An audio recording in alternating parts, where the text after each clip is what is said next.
¿Te has preguntado qué pasa cuando alguien culpa al mundo de sus traumas y se da cuenta que el culpable siempre fue él mismo? Kratos no siempre fue un dios, fue un hombre que perdió el control. Kratos fue un guerrero que pidió poder para ganar una guerra y a cambio terminó condenado a vivir con las consecuencias. Cuando lo vemos por primera vez, lo vemos intentando acabar con su vida. Aún no sabemos por qué, pero al inicio de la saga, Kratos no parece un guerrero griego a nivel de los grandes mitos como Aquiles, Odiseo o Ajax. Más bien parece un hombre cansado.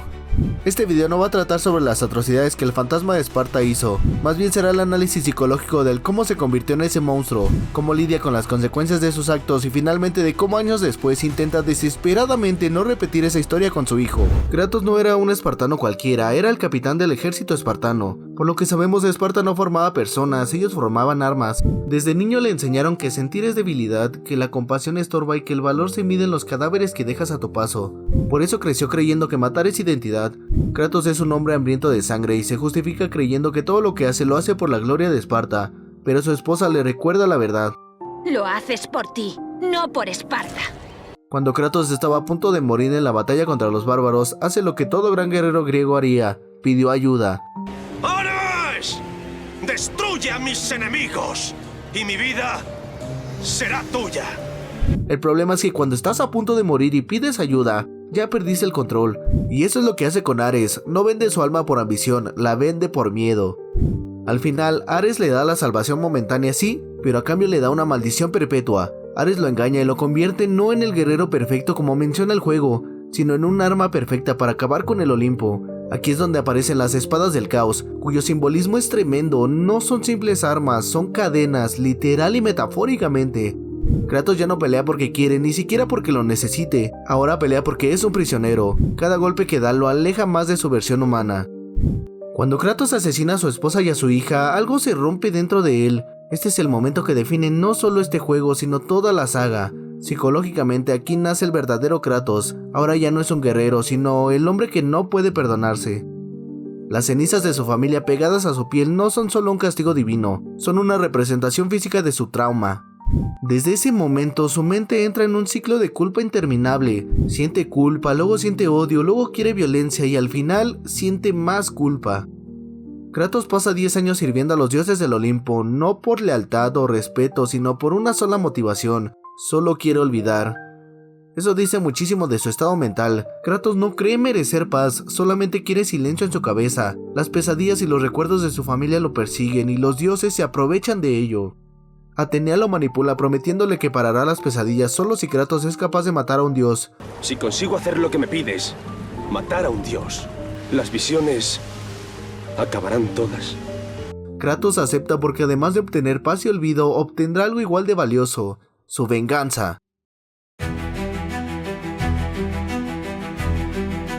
En este punto de la historia, matar a Ares ya no es solo venganza, es necesidad psicológica. Kratos necesita creer que si destruye al responsable de sus penas, el dolor desaparecerá, pero aquí está la gran tragedia del personaje. Kratos confunde venganza con alivio emocional. Todo el juego lo vemos avanzar impulsado por la ira, pero detrás de esa ira solo podemos sentir su desesperación. Kratos no sabe quién es sin la guerra y tampoco sabe vivir sin el odio. Ares destruyó a su familia porque para Kratos ellos significaban un ancla emocional, y sin esa ancla se vuelve imparable. Al final, cuando Kratos mata a Ares no encuentra paz. De hecho es aquí cuando entendemos por qué Kratos intenta saltar al vacío al inicio del juego. Atenea no cumplió su promesa, le dice a Kratos que ningún dios tiene el poder de hacerlo olvidar, y Kratos ya cansado piensa que la única forma de escapar del ruido es la muerte. Pero los dioses tienen otros planes para él, ahora se convertirá en el nuevo dios de la guerra.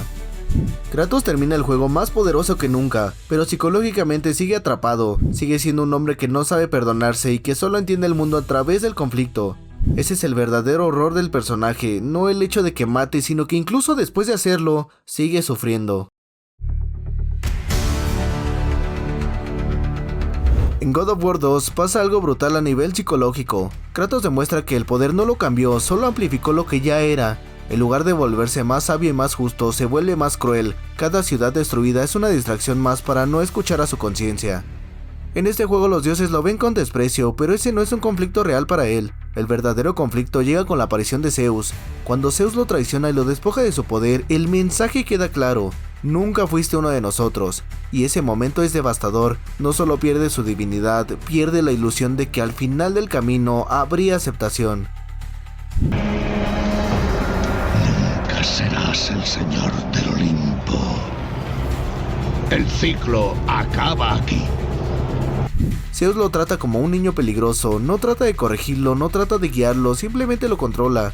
Psicológicamente eso despierta lo peor de Kratos, su rechazo absoluto a cualquier figura de autoridad, porque para Kratos la autoridad siempre ha significado abuso. No puedo tolerar tamaña insolencia. Soy el rey del Olimpo. Mi manera es la manera de los dioses. No sirvo a nadie. Este análisis se vuelve más relevante y más profundo en la saga nórdica, porque en estos juegos Kratos se convierte en la autoridad. Cuando Kratos muere por segunda vez en la saga, ocurre algo clave: la muerte ya no le sorprende. Es como si parte de él creyera que es su destino natural. De hecho, era lo que quería desde el final del primer juego. Pero cuando Gaia lo rescata y le habla de venganza, Kratos no lo duda ni un segundo, porque en ese punto de su psicología, la venganza ya no es un objetivo, es su identidad. Sin la venganza, Kratos ya no sabe realmente quién es. En God of War 2, el tiempo juega un papel importante. Kratos literalmente vuelve al pasado, pero en la narrativa eso refleja algo muy humano. Kratos vive atrapado en lo que fue, no avanza, solo repite patrones. Cada traición refuerza su creencia central: confiar es un error. Incluso cuando tiene oportunidades de hacer algo distinto, elige la destrucción, no porque sea incapaz de cambiar, sino porque cambiar implicaría enfrentarse a su culpa sin la justificación de la ira, y eso le da más miedo que enfrentarse a cualquier dios. El enfrentamiento final con Zeus no es solo una pelea épica, es un choque psicológico. Zeus representa todo lo que Kratos odia: un padre ausente, una figura de poder que miente y un dios que justifica su crueldad.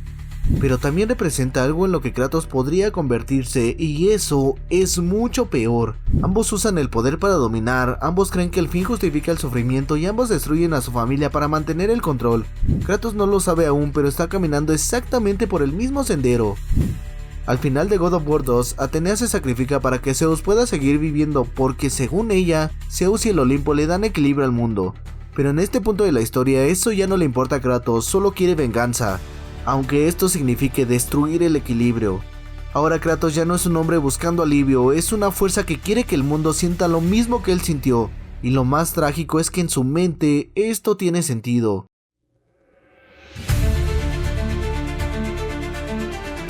God of War 3 es la conclusión perfecta a lo que podemos llamar la saga del sufrimiento interno. Al inicio Kratos viene montado sobre los titanes, escalando el Olimpo como si fuera una sentencia de muerte.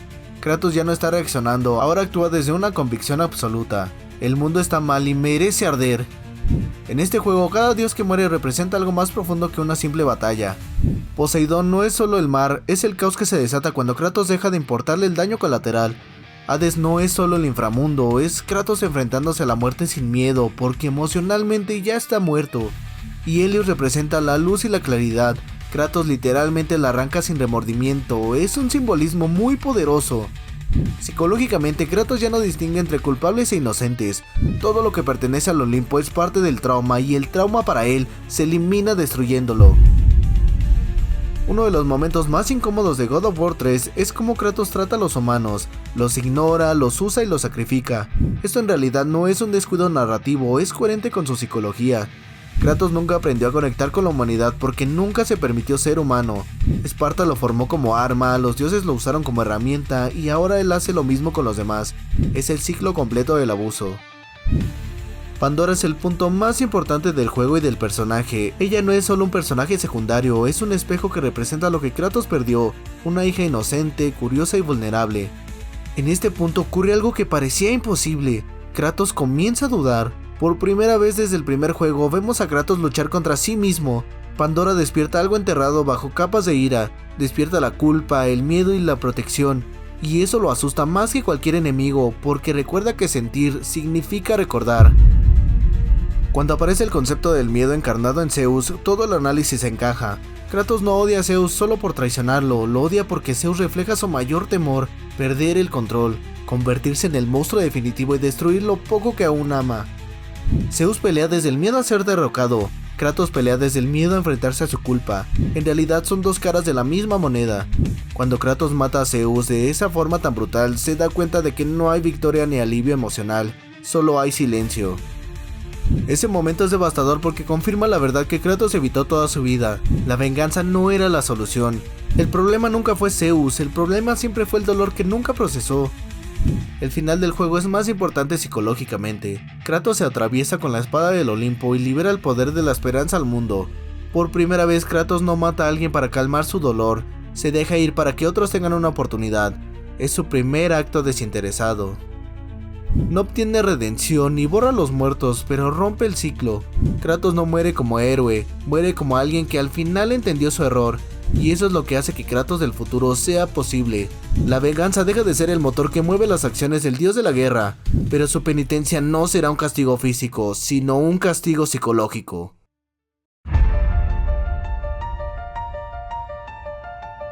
Cuando termina God of War 3, Kratos se convierte en un hombre nuevo. Se convierte en un hombre que sobrevive a sí mismo, no huye de Grecia por cobardía, huye porque entiende que él es el problema.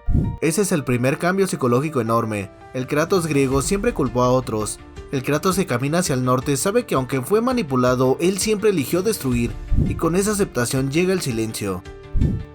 Entre sagas contadas en un cómic, Kratos aprende a reprimirse no porque haya sanado, sino porque tiene miedo a perder el control otra vez. Por eso el Kratos nórdico habla poco, no es frialdad o apatía, es vigilancia constante.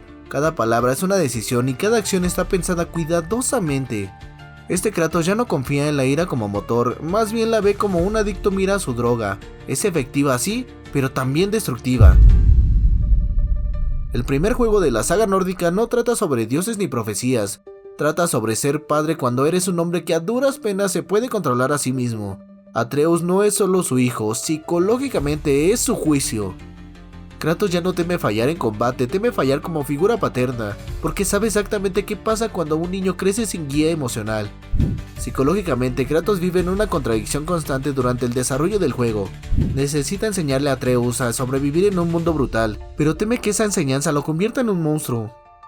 Es por eso que parece duro, distante y excesivamente severo. No es desprecio ni control, es pánico. Kratos no sabe educar sin violencia, así que intenta hacerlo desde la disciplina extrema. Es una sensación que muchos hombres rotos experimentan cuando se convierten en padres.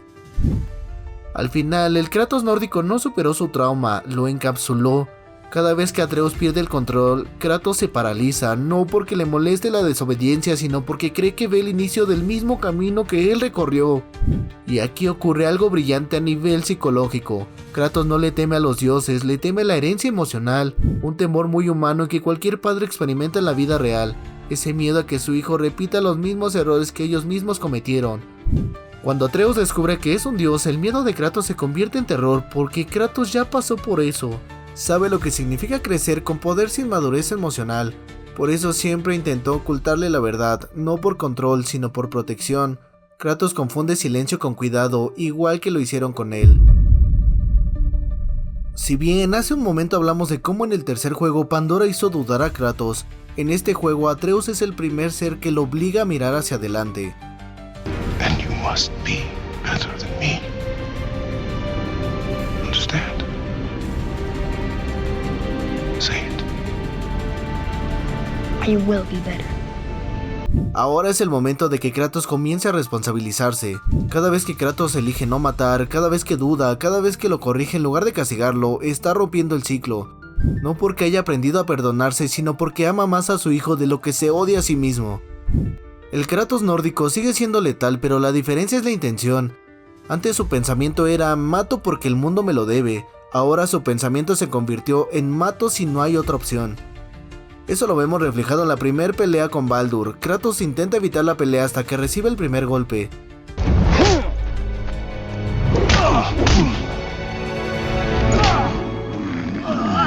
I warned you. Eso es desarrollo psicológico real, no redención fantasiosa, sino crecimiento doloroso. Aquí los guionistas desquitaron su sueldo. Kratos ya no se define por la guerra, sino por lo que intenta evitar.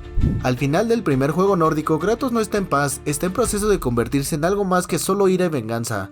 Acepta que no puede huir de lo que es, acepta que Atreus debería elegir su propio camino y acepta que el pasado no desaparece, pero no tiene que dejarse guiar por él. Y eso para alguien como Kratos es una victoria inmensa. I have nothing more to hide. Kratos en realidad no se volvió mejor persona, se volvió responsable. Esa es la verdadera transición psicológica. El Kratos griego destruyó el mundo porque no sabía vivir con su dolor. El Kratos nórdico carga ese mismo dolor, pero decide no heredarlo, y en esa decisión silenciosa está el verdadero arco del personaje.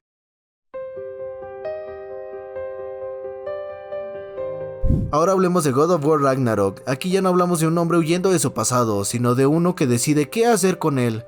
Este es el Kratos más complejo, más humano y paradójicamente el más poderoso. Si God of War nórdico era sobre contener, Ragnarok es sobre elegir.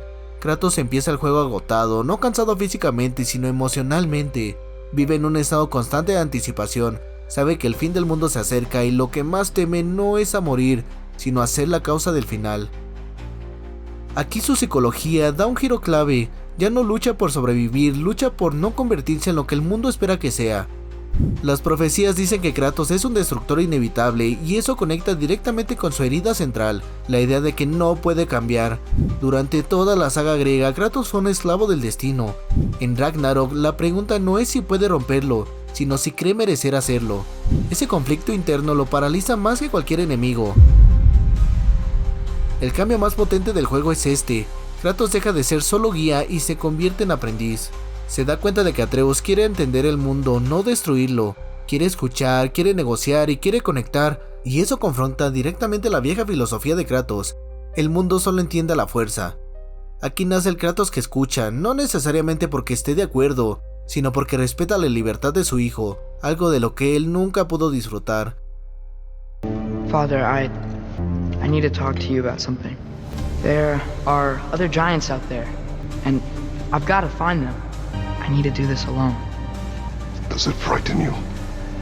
That is why you must do it. Psicológicamente, soltar a Atreus es el mayor reto de Kratos porque controlar siempre fue su forma de proteger, pero esta vez entiende algo doloroso.